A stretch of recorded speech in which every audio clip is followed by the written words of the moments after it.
But kudos to him for making a book, writing a book about mental health and things of that nature. I do think that that's a major thing that needs to be discussed in the black community, especially amongst black men. So I do think that that's a good thing. Two things can be true at once, okay? Like, I'm just telling y'all my opinion of the video. And then it also seemed as if, like, the last time he had an episode was in 2019 when he looked over at her and said, "I don't like you." And she got 6 men to haul him off to a mental institution or whatever transpired and got him medicated because he has to be medicated. Like, that sounds like a conservatorship. That sounds crazy. He must be out his mind. You don't like me?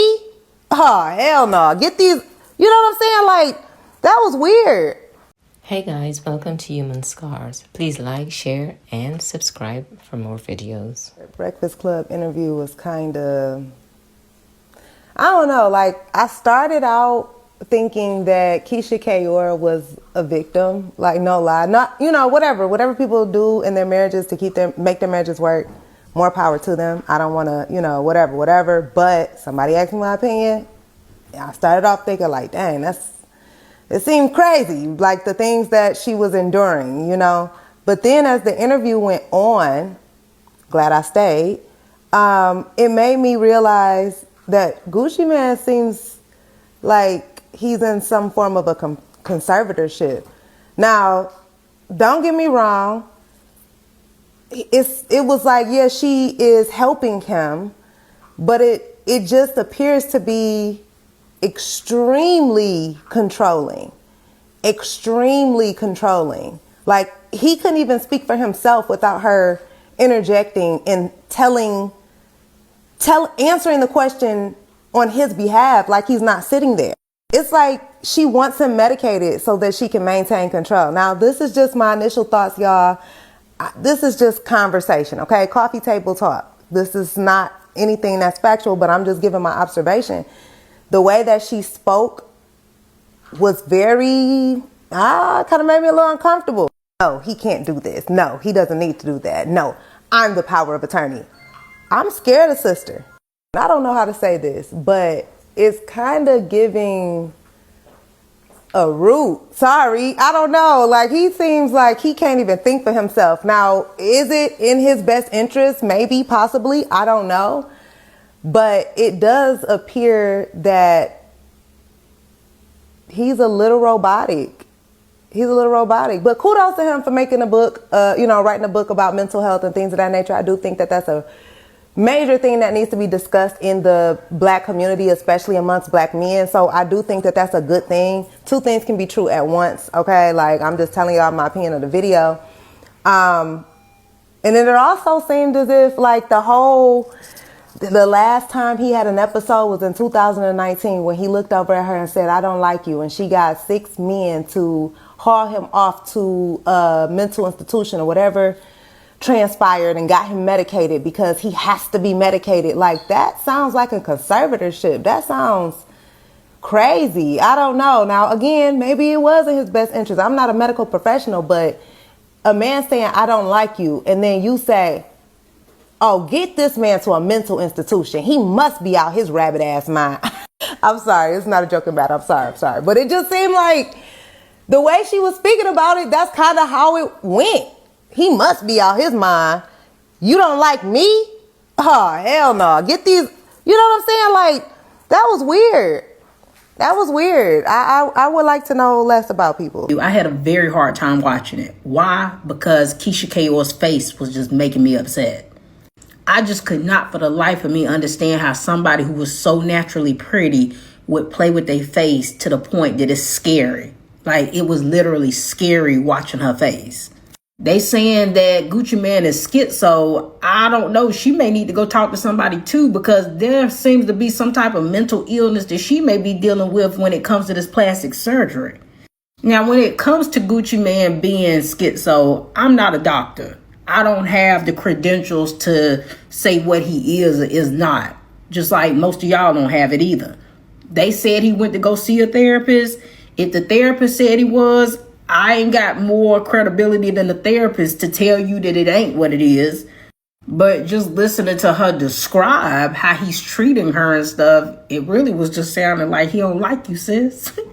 And when it comes to them, I just have a hard time with a lot of stuff because to me, they are just money grabbers, right? Especially her. I like her. I started following her back when she was selling the lipsticks. But if you followed her, you realize she just from one money grab to another. First, it was the lipsticks. Then it was the waist trainer. It went from the waist trainer to her selling wigs. The wig thing, I don't know how well it did. But then next thing was these teas that she's selling.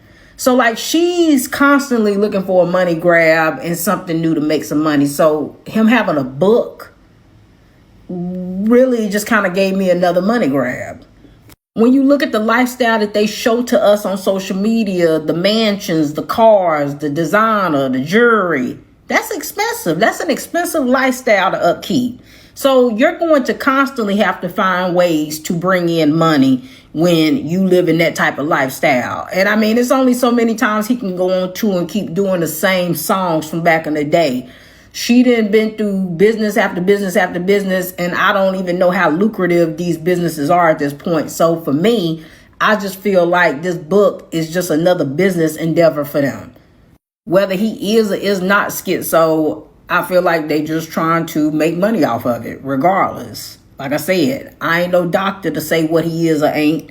But what I do know is they just using it as an opportunity to capitalize and find another way to make some money. That's really all it was given to me. If not anything else, Keisha is a businesswoman. She do know how to make some money. She do know how to come up with some ideas to sell some products and sell something to you. So that's really all I got to say about it. It was beautiful hearing Keisha open up about the realities of being the wife to someone that has mental health struggles, because people act like people don't have schizophrenia, DID, bipolar, borderline personality. Like this happens in real life. So at first I took Keisha saying that she takes his phone or she deletes apps off his phone whenever he has episodes. I've seen it as her being supportive to her husband. But then as I listened to her talk more, I'm trying to figure out how supportive is she really? Because how supportive of a wife can you be when in the same conversation you say that you don't have any mental health issues, that your husband doesn't, that you're stronger than him? What type of supportive wife says that? And then I noticed that Gucci got on his sunglasses the entire interview indoors, which I know celebrities do that, but with this conversation it gave a little bit more jaded, especially considering that Keisha basically took over this conversation like Gucci barely said anything, which is weird considering the fact that this is in promo of Gucci's book about him opening up about his struggles with his mental health. Which did he really want to write this book? Because with Keisha like taking over this conversation,